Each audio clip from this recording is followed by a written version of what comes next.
Live, where news comes first. This is ABC 7 with breaking news.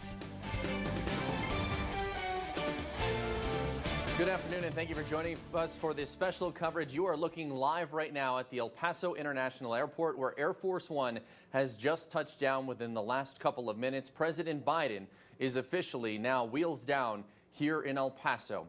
Thank you again for joining us for this special edition of ABC 7. I'm Eric Elkin. And I'm Stephanie Valle. This is President Joe Biden's first visit to El Paso since taking office nearly 2 years ago.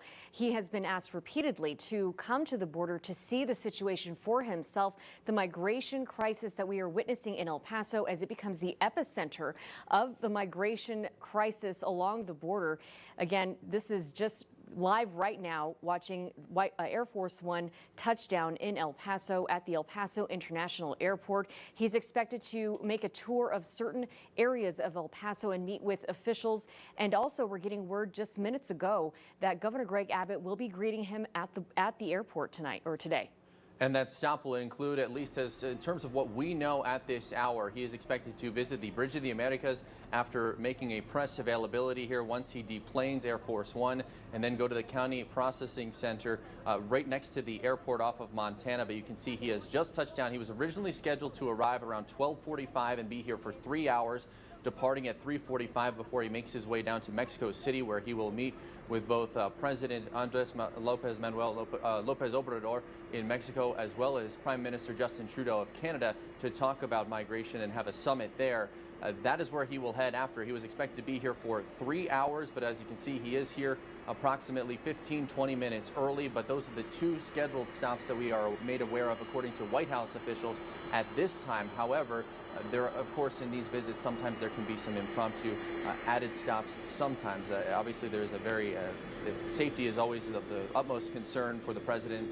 But sometimes there are additional stops made. And this is not an unfamiliar sight that we've seen here in El Paso. We've seen Air Force One here as recently as 2019. Of course, in the days after the August 3rd massacre, President Trump at that time came here for a visit to visit victims in the hospital, their families, as well as pay his respects and make a stop here in El Paso in the wake of the August 3rd shooting. We also have Dr. Richard Pineda of UTEP, as well as former El Paso Mayor Dee Margo standing by here in the studio. Of course, Mayor Margo at the time was the mayor then and visited with President Trump when he came for that visit and did this whole meet and greet situation. But as you can see here on the right side of your screen, that is Air Force One making its final moments here of taxiing before coming to a stop, and eventually then we will see President Biden deplaning. We also saw a tweet from Veronica Escobar, congresswoman, from earlier this morning saying, "See you in El Paso soon," in front of Air Force One, so we expect to see her.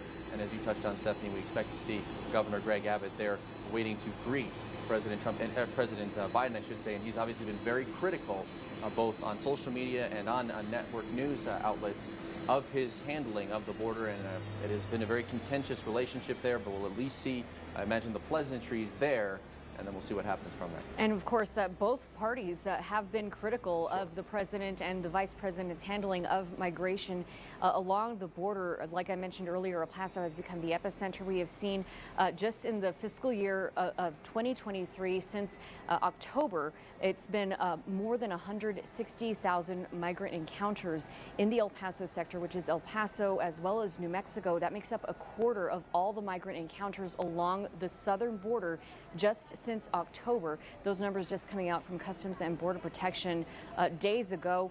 As we are waiting for the president to deplane, we understand there you can see Governor Greg Abbott waiting on the tarmac. And also we understand the press corps is in El Paso, and we do have a crew, including our several signs, on the tarmac. And we understand that we are going to be able to at least hear from the president early in his visit as he makes his way along different parts of El Paso. And of course, we'll have to see what he is able to see throughout his visit. He'll be here until about 3:45 this afternoon before he heads off to Mexico City. So again, this is an exciting time for El Paso in that we get a presidential visit, but also something that a lot of people have been waiting on both sides of the immigration issue to hear from the president and to see and have him see for himself what has been happening in El Paso since, while it has really ballooned in terms of migration in El Paso in the last year and a half or so. We've been seeing increases of migrants coming into El Paso since 2019, in fact. So this is an issue that has really strained El Paso's resources for many years. So it is definitely something that we want to hear from the people who are going to talk to the president about what they're able to tell him and what he's able to see. On the tarmac there with Governor Greg Abbott was also El Paso Mayor Oscar Leeser, as well as County Judge Ricardo Samaniego. Of course, they've even been at odds sometimes with Governor Abbott in terms of the handling. Of course, they declared the state of emergency. I know that there was some discomfort, at least in terms of the optics of when the Texas National Guard came in and put up some of that razor wire along the banks of the Rio Grande. The optics, County Judge Ricardo Samaniego was pretty open about the optics of that not being what they wanted to be, as well as the former, as well as El Paso Mayor Oscar Leeser. So it is an interesting moment to see these sides coming together that have very different perspectives on the border situation and what should and shouldn't be done. Just to give you some perspective, just within the last 2 hours, Governor Greg Abbott tweeted this video out of his interview with Fox News earlier, and his tweet says, President Biden's border visit today is to a sanitized version of El Paso. He has no plans to enforce federal immigration laws. Biden's plan will only entice more illegal crossings. Texas will continue our historic border mission to protect our state. So that is a tweet just within the last 2 hours from Governor Greg Abbott as he is there at the bottom of the steps ready to greet the president. It'll be interesting to see. I imagine there'll be some handshakes and pleasantries, but in terms of what is ultimately said, and maybe that ultimately we'll get that insight from the county judge as well as El Paso Mayor Oscar Leeser, depending on to what extent they're willing to share those types of conversations that are happening on a very noisy tarmac with engines running. It is very difficult, unless you have a professional lip reader sometimes, to know exactly what is being said, but this is more for just an opportunity there to greet. We are getting word that Governor Greg Abbott is not going to be along for the rest of the tour today. Instead, just this meet and greet right here on the tarmac. I imagine, though, that the El Paso Mayor Oscar Leeser, as well as County Judge Ricardo Samaniego, will be part of the tour to the other locations. So that is another interesting dynamic that is at play throughout this 3+ hour visit that we're expecting this afternoon. We're hearing from the governor's office that he was not invited to attend the other parts of the tour, that he was invited to be on the tarmac. That is from the White House. And of course, there we see Joe Biden exiting Air Force One. Right behind him, El Paso Congresswoman Veronica Escobar. We also understand that he is going to be with Henry Cuellar, a Democrat from Laredo, as well as Vicente Gonzalez from McAllen, a Democrat. And you saw there on the tarmac, Oscar Leeser and Ricardo Samaniego. So here, Joe Biden touching down in El Paso, feet on the ground on the tarmac in El Paso International Airport. And the first person there, he's shaking hands with Governor Greg Abbott. Looks like they're having exchanging some words at this moment. It looks like Greg Abbott is doing a lot of the talking. And I believe behind there up the steps as well might have been DHS Secretary Alejandro Mayorkas. We haven't gotten a visual of him just yet. But let's send things to ABC 7 Sewell Sines, who is just feet away from where this conversation is playing out right now. Sewell, what are you able to make out from your vantage point? Well, I can tell you, Eric and Stephanie, that it is a stone's throw from where we're standing. ABC7 giving this video of right now the conversation with President Joe Biden and Governor Greg Abbott, and then standing directly next to him is El Paso County Judge Ricardo Samaniego, now Mayor Oscar Leeser talking to Ricardo Samaniego. And then we also have Bishop Mark Seitz, who's standing, there he is, greeting right now Ricardo Samaniego. And yes, we also heard that there were other migrant advocate groups, leaders of other migrant advocate groups, who also wanted to meet with the president. So a very interesting moment right now, most especially after everything that's happening here in El Paso, with unprecedented numbers of migrants coming to El Paso.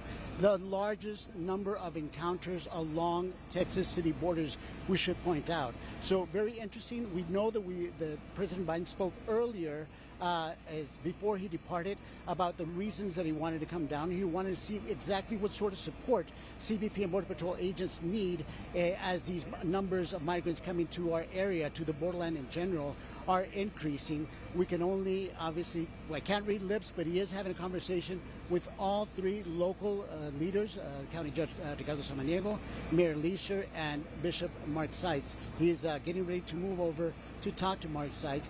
And interesting information, you're absolutely right. He is here earlier than we expected him to arrive. We do know that he left Delaware. There he is talking to Bishop Mark Seitz right now. But we do know that he left Delaware earlier than expected. He was expected to make an unannounced stop elsewhere. We were not given the information as to where it is that he stopped, so we were all wondering whether or not he would arrive at 12:30, 12:45, because the scheduled arrival, as you just said, was at 12:45. You can see that he has arrived much earlier than anticipated. Having a conversation right now with both Bishop Mark Seitz and Oscar Leisure. And as you said, we don't know precisely where he will be headed to or whether there will be press availability.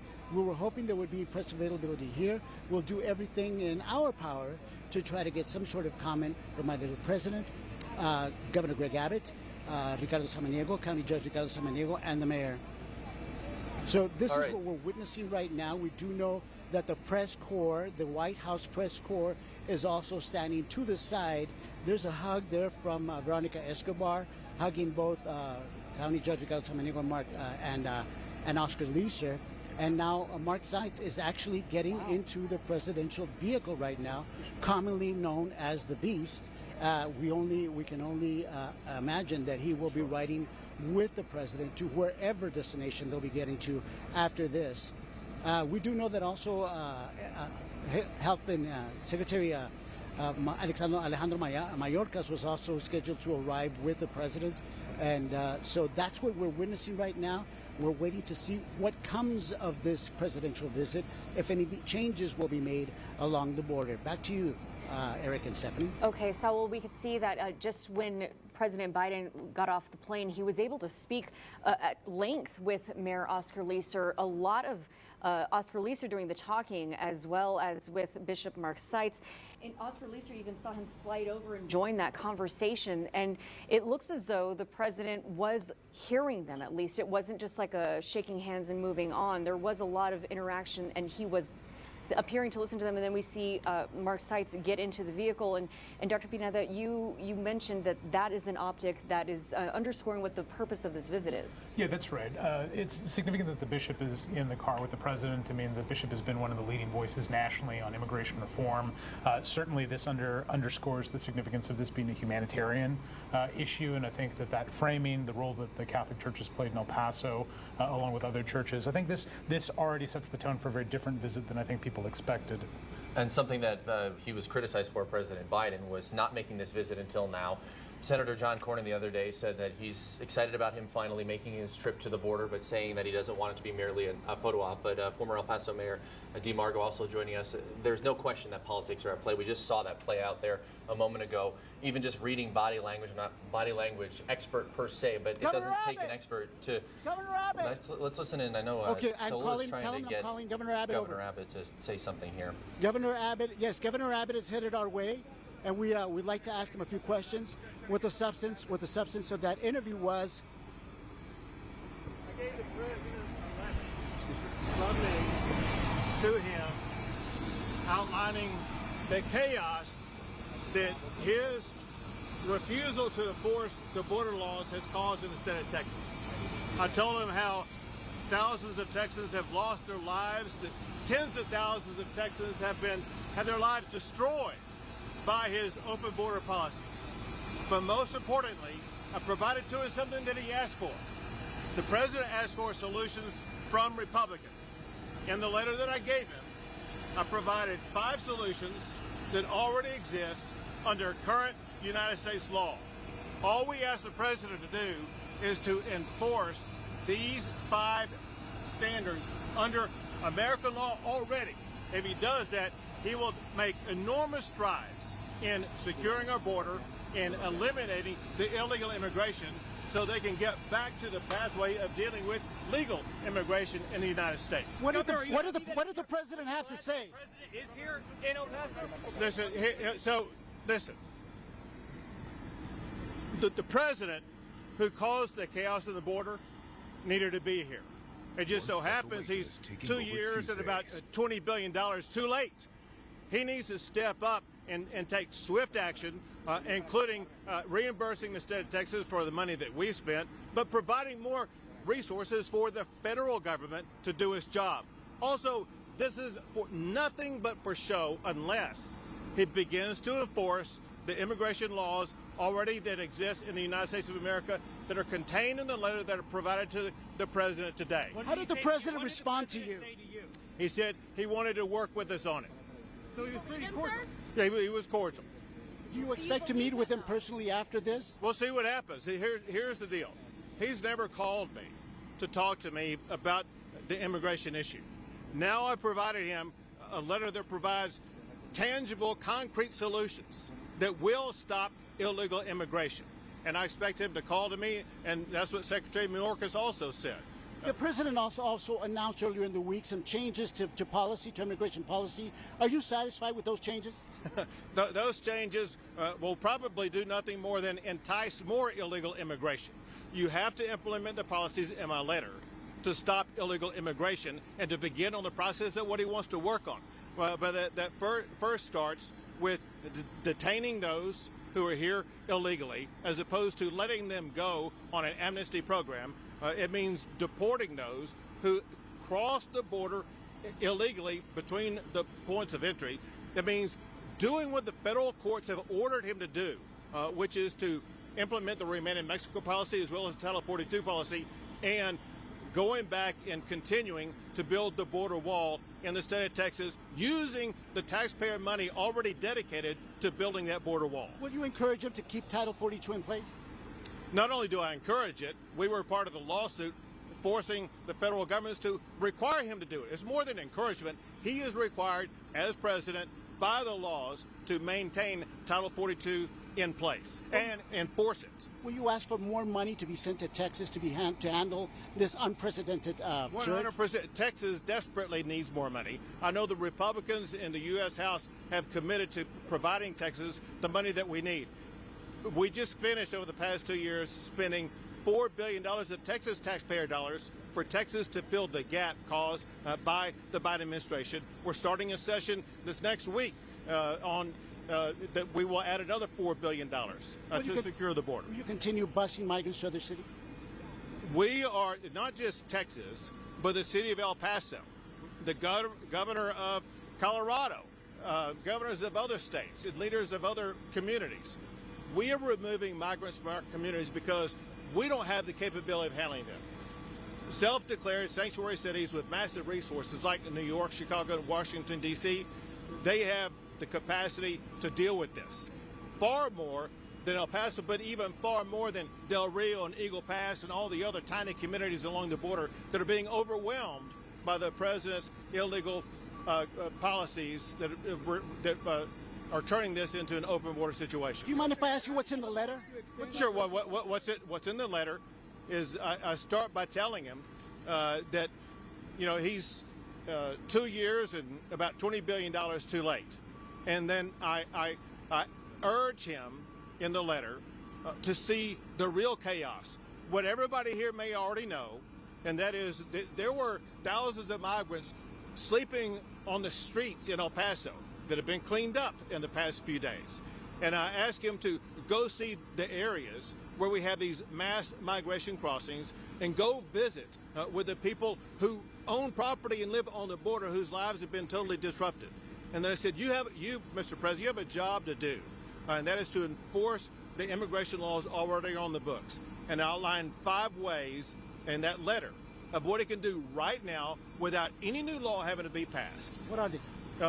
Number one is to detain anybody who comes into this country illegally for the removal process and not engage in this massive amnesty program of letting people go wherever they may go.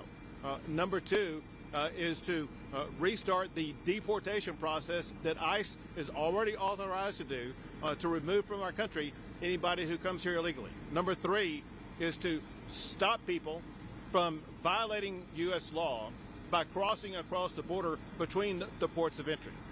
Then I say he must follow what the federal courts have told him to do, and that is to enforce Title 42 and enforce the Remain in Mexico policy. And then the last one was to use the taxpayer money already appropriated to build the border wall in Texas. Thank y'all very much. Thank you so much, Mr. Governor. Thank you. Say again. Well, there you have it. The governor was able to talk to us and have an entire conversation with us, answering several questions, precisely referring to the letter that he wrote to President Biden, pointing out 5 different policy changes that he wants made so that we stop, at least trim down the migration of the number of migrants that are coming across our borders. And he just mentioned just how bad the situation has gotten on the streets of El Paso. He also wants to extend Title 42, doesn't want him to end it. Hey, Saul, I don't know if you can get back in there if the governor is still there, but the other thing that I noticed too is his conversation, albeit brief, with Congresswoman Veronica Escobar looked a bit contentious. Is there any insight as to what he may have discussed with Veronica Escobar? We're going to try to find out right now, Eric. Because he declared or caused this chaos himself. He should have been out here from day one. All right, so Saul's going to try and get that question answered. Because Governor, did you have a conversation with Veronica Escobar? Yes. What was that discussion all about? I also handed her a copy of the letter that I provided to the president. And I told Veronica Escobar what I told the president. And that is, there are solutions to fix all this that already exist in federal law. And all you all have to do is to ensure that the president complies with current United States law to secure the border by enforcing the current immigration laws that allow for the detainment and the deportation of people who come into the United States illegally.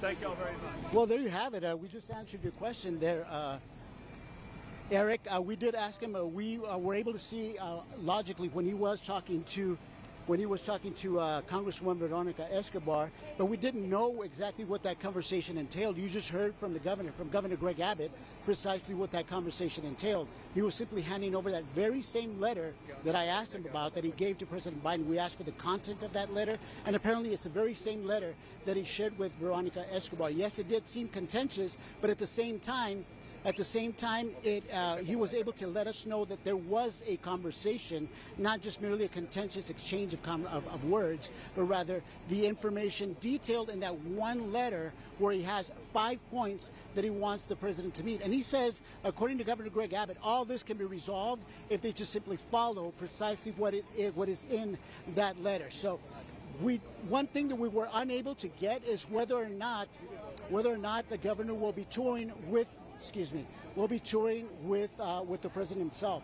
That was one of the questions that I left out that I wanted to ask, but of course we will learn that as the day goes by. Back to you, Stephanie. Hey, so we actually got from the governor's office that he was not invited for the rest of this, which is another interesting dynamic at play here, because the governor just got several minutes there on this platform to share his thoughts, which are very different, of course, from a Republican standpoint than what President Biden, and pinning the blame directly on the president.